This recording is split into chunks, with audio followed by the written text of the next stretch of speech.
అందరికీ నమస్తే అండి. గాయత్రిక హోమ్కి స్వాగతం. ఈరోజు వీడియోలో వారాహి అమ్మవారి యొక్క నవరాత్రులు జూన్ 26 నుండి గురువారం నుండి ప్రారంభమయ్యి జూలై 4వ తారీఖు శుక్రవారం వరకు ఉన్నాయన్నమాట. అయితే వారాహి అమ్మవారి యొక్క నవరాత్రులు చేసుకోవడానికి చాలా మందికి చాలా సందేహాలు వస్తూ ఉంటాయి. అలాగే నన్ను కామెంట్ సెక్షన్లో కూడా చాలా మంది అడుగుతున్నారు. మీ సందేహాలన్నింటికి కూడా సమాధానంగా ఈరోజు వీడియో మీతో షేర్ చేయడం జరుగుతుంది.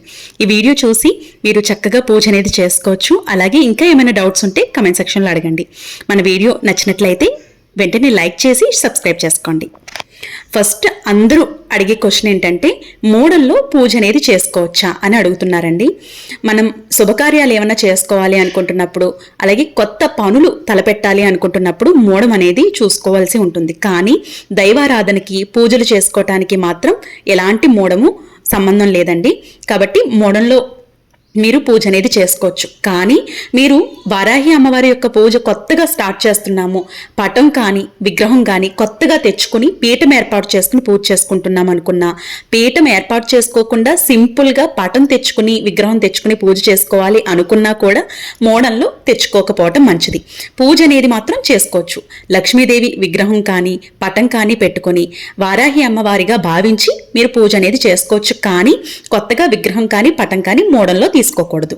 అలాగే పూజా సామాగ్రి ఏదైతే ఉంటాయో అవి కూడా, ఏ విగ్రహాలు కూడా పూజకి సంబంధించినవి ఏవి కూడా మోడల్లో తీసుకోకపోవటం మంచిది. మరొక డౌట్ ఏంటంటే, అమ్మవారి విగ్రహం కానీ ఫోటో కానీ లేకపోతే పూజ చేసుకోకూడదా అక్క అని అడుగుతున్నారండి. అలా ఏమీ లేదు. అమ్మవారి విగ్రహం కానీ ఫోటో కానీ లేదు అనుకుంటే కనుక లక్ష్మీదేవి అమ్మవారి విగ్రహం కానీ ఫోటో కానీ పెట్టుకోవచ్చు. లలితాదేవి అమ్మవారి ఫోటో పెట్టుకోవచ్చు.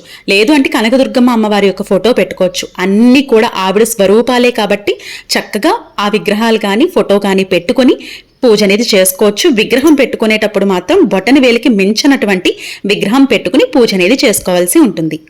మరొక డౌట్ ఏంటంటే, 9 రోజులు కూడా నిర్విరామంగా అమ్మవారికి పూజ చేసుకోవచ్చా, లేదంటే ఒక్కరోజు పూజ చేసుకున్నా సరిపోతుందా అని అడుగుతున్నారండి.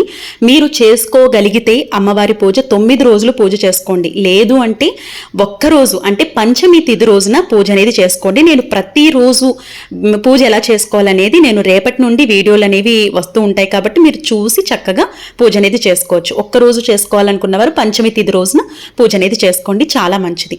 ఒకవేళ ఆ రోజు కుదరలేదు అనుకుంటే మీరు 9 రోజులు ఏ రోజైనా పూజ చేసుకోవచ్చు. సాయంత్రం వేళ పూజ చేసుకోండి. అయితే టైమింగ్స్ చెప్పమని అడుగుతున్నారు. సాయంత్రం వేళ ఈ పూజలు అనేవి చేయవలసి ఉంటుందండి. ఎందుకంటే రాత్రి దేవతగా మనం వారాహి అమ్మవారిని కొలుస్తాం కాబట్టి, అంటే సాయంత్రం 6 గంటల నుండి 9 గంటల లోపు పూజ అనేది చేసుకోవాలి. ఒకవేళ సాయంత్రం పూజ చేసుకోవటం వీలు పడదు అనుకుంటే ఉదయం తెల్లవారుజామున సూర్యోదయం అవ్వక ముందు పూజ అనేది చేసుకోవాల్సి ఉంటుంది. అయితే మీకు వీలు ఉంది అనుకుంటే కనుక 2 పూట్ల కూడా పూజ అనేది చేసుకున్నా చాలా మంచిది. అమ్మవారి యొక్క శ్లోకాలు స్తోత్రాలు చదువుకోవడానికి ఎక్కువ టైం పడుతుంది కాబట్టి సాయంత్రం వీలు చేసుకుని సాయంత్రం చేసుకుంటే ఇంకా మంచిదండి. అయితే ఇక్కడ మరొక డౌట్ ఏంటంటే, మాకు అమ్మవారి యొక్క శ్లోకాలు స్తోత్రాలు అష్టోత్తరాలు ఏమీ రావక్క అని అన్ని అడుగుతున్నారండి. అవేమీ రాకపోయినా ఓం శ్రీ మాత్రే నమః అనే మంత్రాన్ని కానీ, ఓం వారాహి దేవియే నమః అనే మంత్రాన్ని కానీ మీరు చదువుకుంటూ మీరు చక్కగా పూజ అనేది చేసుకోవచ్చు అన్నమాట.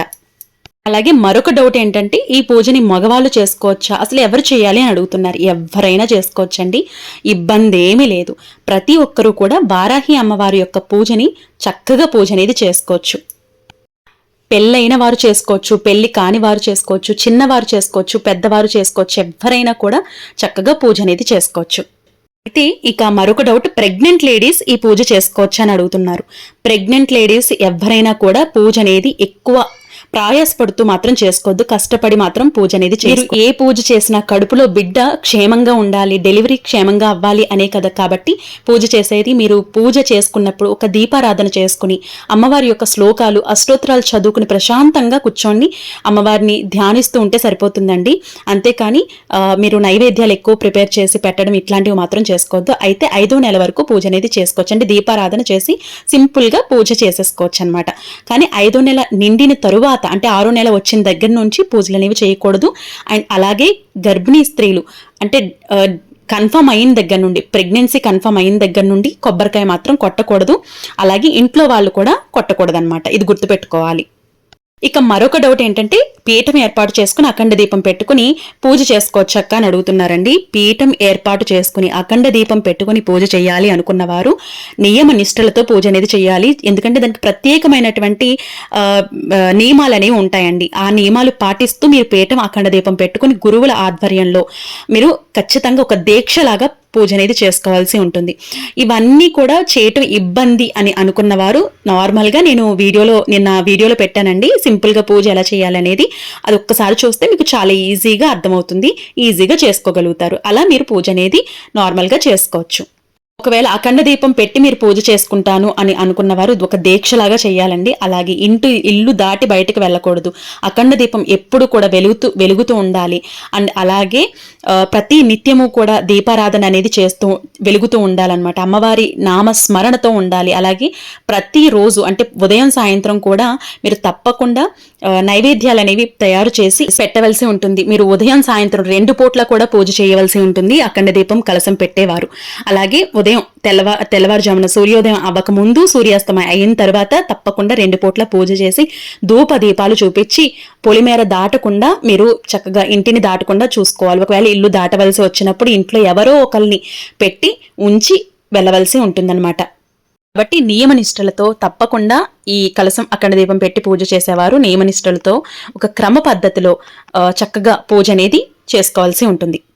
మరొక డౌట్ ఏంటంటే ప్రతిరోజు కూడా నైవేద్యం తయారు చేసి రకరకాల నైవేద్యాలు పెట్టాలక్క అని అడుగుతున్నారండి. అలా ఏమీ అవసరం లేదు.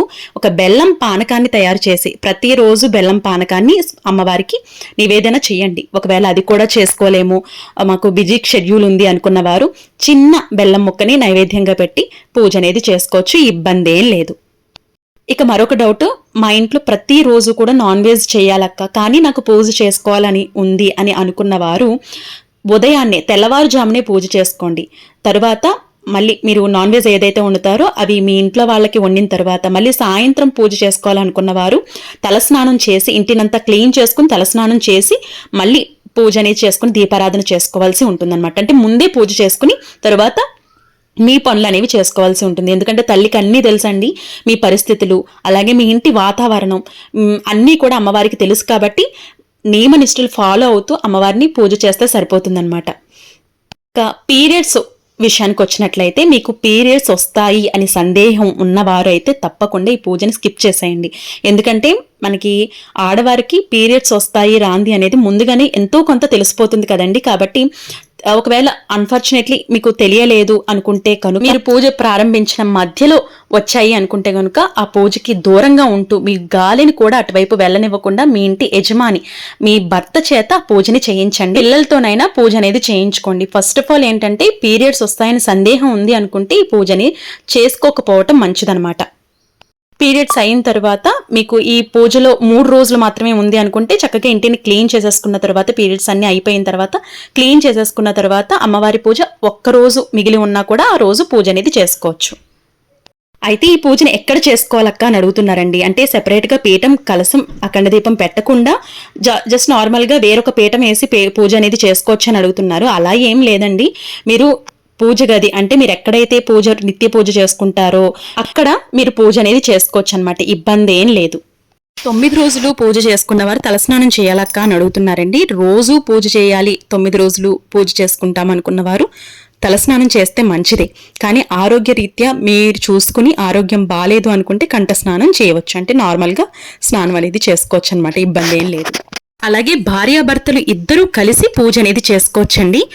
లేదంటే మీ భర్తకి కనుక వీలు పడలేదు అనుకుంటే కనుక భార్య కుటుంబ క్షేమం కోసం కుటుంబ సభ్యుల కోసం ఈ పూజ అనేది చేసుకోవచ్చు. ముఖ్యంగా అమ్మవారి పూజ చేయాలి అనుకున్న వారు ముఖ్యంగా ఏంటంటే భూ తగాదాలు ఉన్నా, శత్రు పీడలున్నా, లేదంటే ఏదైనా భూ అమ్మకాల్లో ఏవైనా లోటుపాట్లున్నా, లేదంటే ఏదైనా అడ్డంకులున్నా ఇవన్నీ కూడా తొలగిపోతాయండి అమ్మవారి పూజ చేసుకోవటం వల్ల. ఆర్థికంగా బాగుంటుంది. అలాగే సంతానాలేమి ఉన్న వారికి కూడా సంతానం అనేది కలుగుతుందన్నమాట. కాబట్టి ఏ కోరికైనా ఏ సంకల్పమైనా తప్పకుండా నెరవేరుతుంది. అయితే సంకల్పం ఎప్పుడు చెప్పుకోవాలని అడుగుతున్నారండి.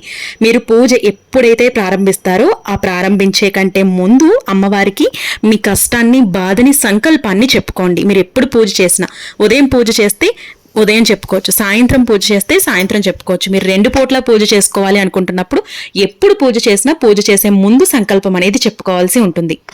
ఇప్పటి వరకు మేము ఇంటిని క్లీన్ చేసుకోలేదు, అమ్మవారి యొక్క పూజా సామాగ్రి ఇప్పుడు తెచ్చుకోవచ్చా అక్క అని అడుగుతున్నారండి. 25వ తారీఖున మనకి అమావాస్య ఉంది కాబట్టి అమావాస్య ముందు కానీ అమావాస్య రోజు కానీ క్లీనింగ్ లాంటివి లేదంటే పూజా సామాగ్రి తెచ్చుకోవటం కానీ లేదంటే పూజ గది క్లీన్ చేసుకోవటం కానీ పెట్టుకోకూడదు. కాబట్టి మీరు 26వ తారీఖున తెచ్చుకొని 26 సాయంత్రం నుంచి పూజ అనేది మొదలు పెట్టుకోవచ్చు అనమాట. కానీ అమావాస్య ముందు అమావాస్య రోజు మాత్రం ఎట్టి పరిస్థితుల్లోనూ స్టార్ట్ చేయొద్దు. అంటే పూజా సామాగ్రి ఇట్లాంటివేమీ తెచ్చుకోవద్దు. ఈ విధంగా మీకున్నటువంటి సందేహాలన్నిటికీ కూడా సమాధానంగా ఈ వీడియో మీకు యూజ్ అయిందని అనుకుంటున్నాను. ఈ వీడియో నచ్చినట్లయితే లైక్ చేయండి. మీకు ఇంకా ఏమైనా డౌట్స్ ఉన్నాయి అనుకుంటే కమెంట్ సెక్షన్లో అడగండి. తప్పకుండా నాకు తెలిసినంత వరకు రిప్లై అనేది ఇవ్వడం జరుగుతుంది.